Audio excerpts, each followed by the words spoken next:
The forbidden comfort life sometimes places us at unpredictable crossroads, where reason and emotion fiercely wrestle for control.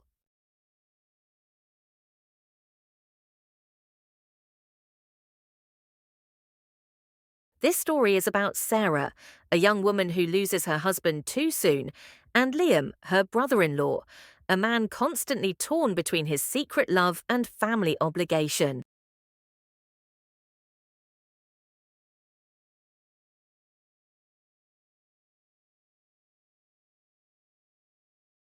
Set in modern America, in a small town in Colorado, as they grapple with loss and loneliness, the ethical boundary gradually blurs due to the intense craving for comfort and to fill a void. Can they escape this forbidden comfort? Liam, please, let me handle these things. You don't have to come over and help me like this. The neighbors in Denver will see, and it won't look good. If it gets back to your parents, I'll be in trouble. Besides, I don't want to bother you. You work all day at the logistics company. You should go home and rest.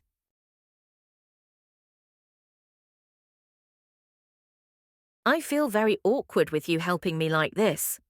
Why are you overthinking things like that? These trivial tasks are nothing. If the neighbors know, let them. It's nothing to be ashamed of. Have you picked up little Ethan yet? I guess I'll pick him up tomorrow. He'll start school in a few days. I have some vitamins that his grandma gave me. Do you want them? I can give you a few boxes. What would I do with them? You should keep them and take them to stay healthy. You should also pay attention to your looks a bit. You seem a little run down lately. Anyway, I'm heading home. I have the weekend off, so I'll come back and finish clearing that patch of land for you. Sarah quietly watched Liam disappear from sight. She had been a daughter-in-law here for just over 5 years, when her husband, Tom, a construction engineer, passed away.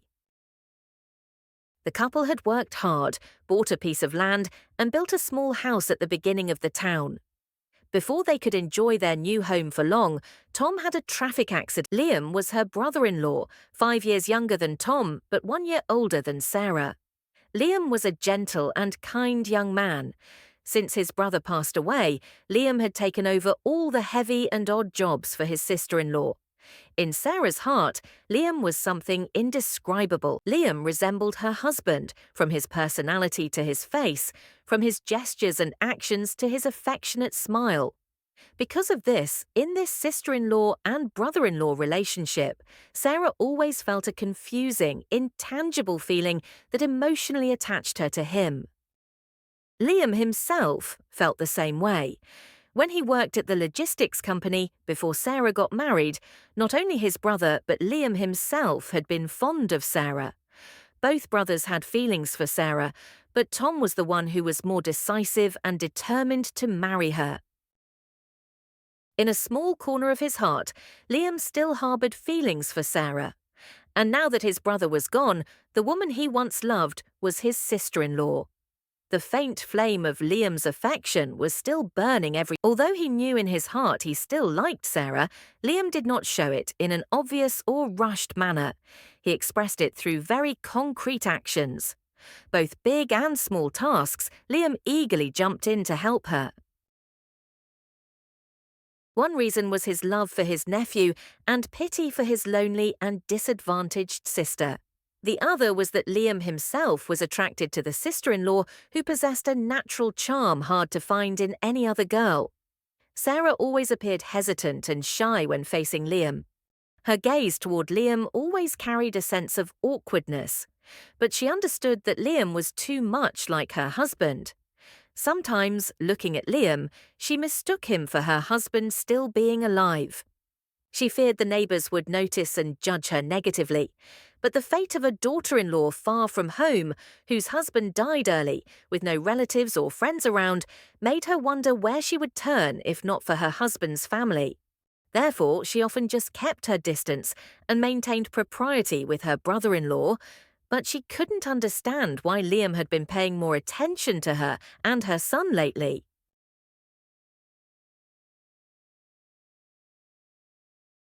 Before, he would visit his sister-in-law's house once or twice a week, But recently, Liam visited more often than usual. He would stop by after work, sometimes staying for dinner, and sometimes staying to play with his nephew and sister-in-law until late at night before leaving. Both his words and actions were no longer as reserved as before. Many times, even Sarah was startled. Today, with the changing season, Sarah fell ill. Just like a few times before, Sarah had to call Liam to ask him to buy medicine. Receiving the call from his sister-in-law, Liam showed anxiety and urgency. After buying the pile of medicine, Liam rushed to Sarah's house immediately.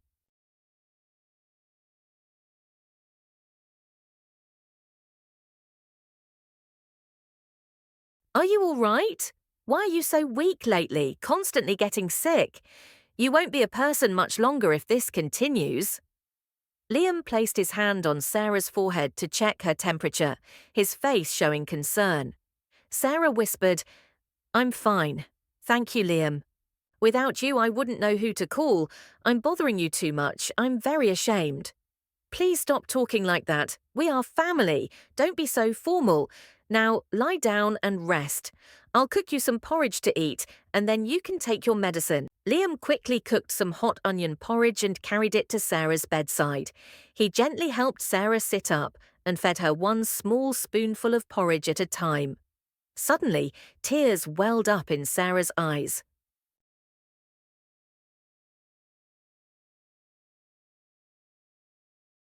Was Sarah moved by Liam's affectionate actions? Or did seeing this scene remind her of her husband? A tear rolled down Sarah's haggard face. Instinctively, she took Liam's hand. "Thank you, Liam. Thank you so much. Everything falls to you. Even when I'm sick, you're the one taking care of me." Liam looked at his sister-in-law for a moment. His eyes looked straight into the sad face of his sister-in-law. Unsure if it was out of immense pity for his sister or the sudden instinct of his heart, Liam pulled Sarah close into his arms. Liam held Sarah tightly. "Don't worry about anything anymore, sis. I won't abandon you and my nephew." And for some unknown reason, Sarah also collapsed into Liam's arms at that moment. She clenched Liam tightly. Her weak breath, her small, pretty chin rested neatly on Liam's shoulder. They held each other for a long time without saying a word. Sarah hugged him as if she were hugging her husband. As for Liam, the warmth from his sister-in-law felt like it was fueling the smouldering. Liam never thought there would be a day he could hug Sarah, the woman he had secretly loved. And from this very hug, bold thoughts began to appear in Liam's mind, going further. Both of them knew that in this world, a sister-in-law and brother-in-law should never hug like this. Did they understand each other's intentions? Was there a faint spark of emotion slowly emerging in both of them? A weak, widowed woman, a brother-in-law who always harbored a special feeling for his sister-in-law.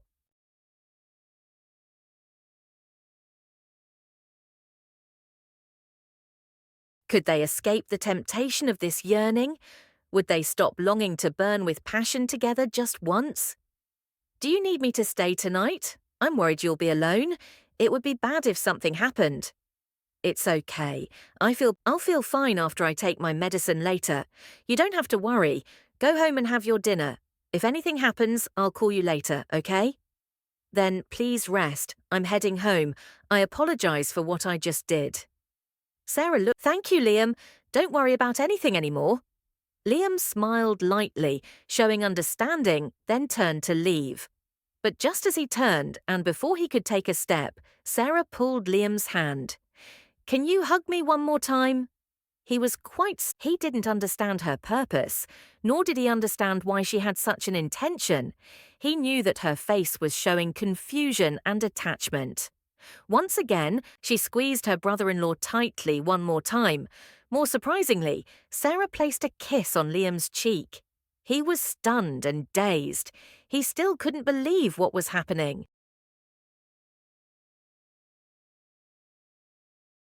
Liam was confused and motionless. What is her intent today? Liam frowned, quickly grabbed his jacket from the back of the chair, and rushed home. That night, Liam couldn't sleep. The image of hugging Sarah kept flickering in his mind. No matter how hard he tried to escape it, he couldn't. Liam imagined all sorts of things, all sorts of conspiracy theories, just to decipher his sister-in-law's actions. What society called immoral was happening to him. Liam thought and mentally struggled for a long time. He was haunted and obsessed with Sarah's kiss, and from then on, he couldn't avoid the male fantasies and impure thoughts.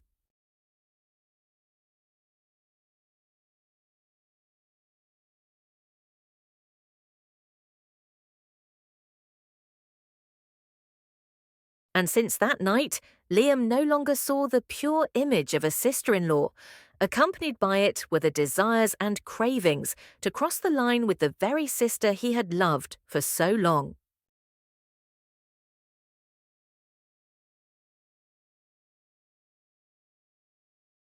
After a few days, Liam received another call from Sarah. "When you get off work this afternoon, come over for dinner. I have a delicious dish today and want to treat you." Liam happily accepted, but couldn't stop thinking vaguely about tonight's date. After showering, Liam went to his sister-in-law's house. He saw a different image. She was no longer the messy sister he saw every day. Instead, she was a completely different woman.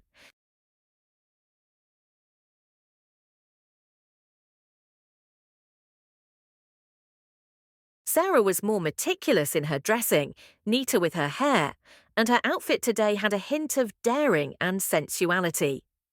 "Where have you been, sis? Why did you invite me for dinner today?" "Why are you asking where I've been?" "Well, Grandma sent me some I also took some to your parents, but I want you to come and eat with me and my son to make it more fun." "It's just that I see you look so pretty today. You look different from other days, so I thought you went out somewhere." Hi, indeed, the floral polka dot dress made Sarah look much more beautiful. As a mother of one, she possessed the beauty of a local woman from the coal mining region, making Sarah very alluring and profound. Dinner today seemed neither comfortable nor natural. The two couldn't look straight into each other's eyes.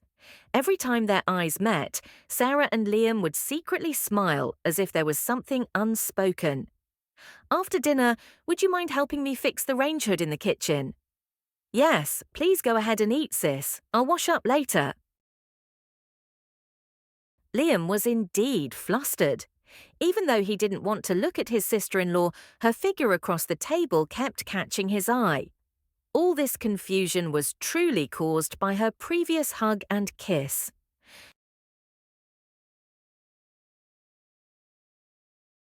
Seeing her plump figure coupled with her flushed face at that moment made Liam even more flustered. After dinner, Liam went down to the kitchen alone to fix the range hood for his sister. His nephew was playing in the living room. Sarah was hanging clothes. Liam was engrossed in fixing the machine so it could be used tomorrow. As he put away the toolbox and was about to wash his hands, Sarah suddenly hugged Liam from behind. Liam was startled and turned around. "Sis, are you okay?" "Liam, let me lean on your shoulder for a long time." "You are so much like Tom. It's been so long since I've been close to him. Just seeing you, I can't control myself. I can't restrain myself anymore." Liam began to sympathize with his sister-in-laws, but in this situation, with only a man and a woman, the warm feeling that Sarah was transmitting to him was intoxicating. How could Liam stand still and restrain himself? A restless bloodline began to surge within Liam. The heartbeats of both of them were gradually. Liam placed his hand on Sarah's hair.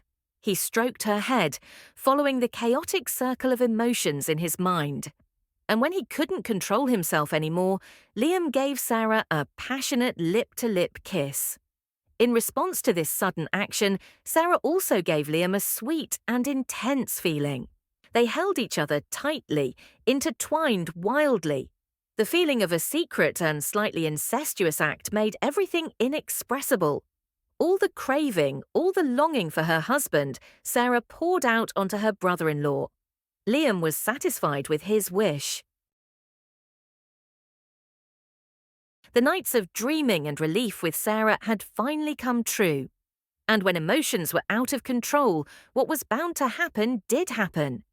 At this moment, both had lost all reason. Human instinct unfolded naturally. They acted right there on the kitchen chair where Sarah usually cooked, driven by a desire and suppression that no one could describe. Sarah was ecstatic with every breath, enchanted, dizzy with every action of Liam. Liam, you have endured for so long. You have brought me back to life. I want you to be mine. Please, forgive me for this.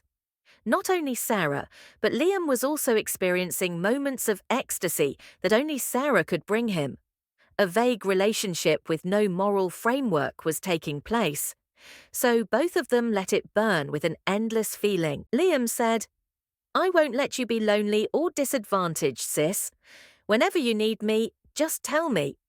Sarah replied, "Please don't abandon me. I would feel so sad." Finally, they hugged each other tightly with full affection.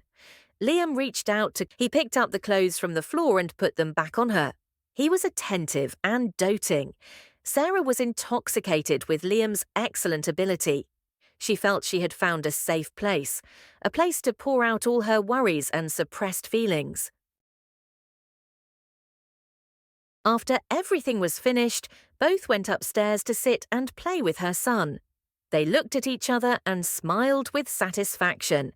They didn't say anything but only communicated through their eyes, and they fully understood how much they would need each other from now on. If they hadn't stumbled into this, it would be fine, but having stumbled, how could they break free? They came together not just out of lust, but because they felt they belonged to each other.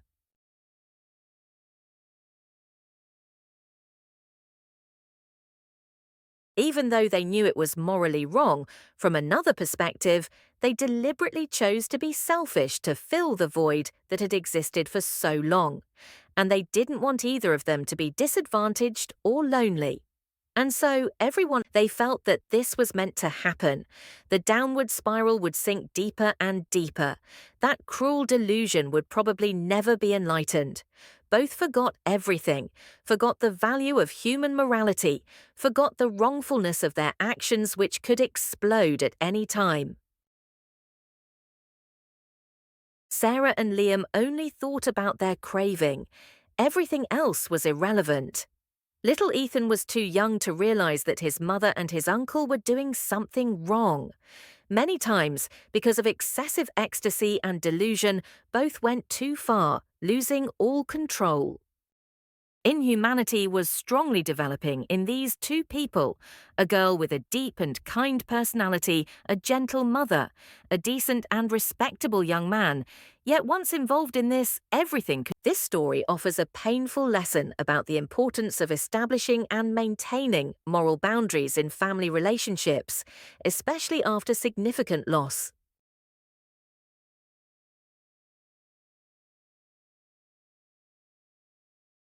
Loneliness and loss as dangerous catalysts. When people face profound loneliness, such as losing a spouse, they easily seek comfort and fill the void with available relationships, even if it violates ethical and social norms.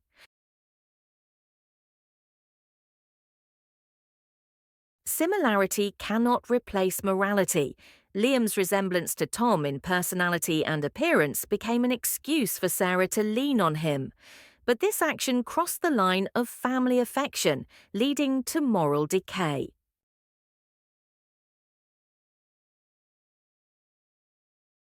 Small actions lead to big consequences. The story shows how simple gestures of care, awkwardness, and a single hug quickly escalated to uncontrollable behavior, proving that slipping into temptation often begins with this forbidden comfort brings temporary pleasure, but the price is the torment of conscience, the erosion of moral values, and the potential for irreparable harm to those around them, especially the innocent child.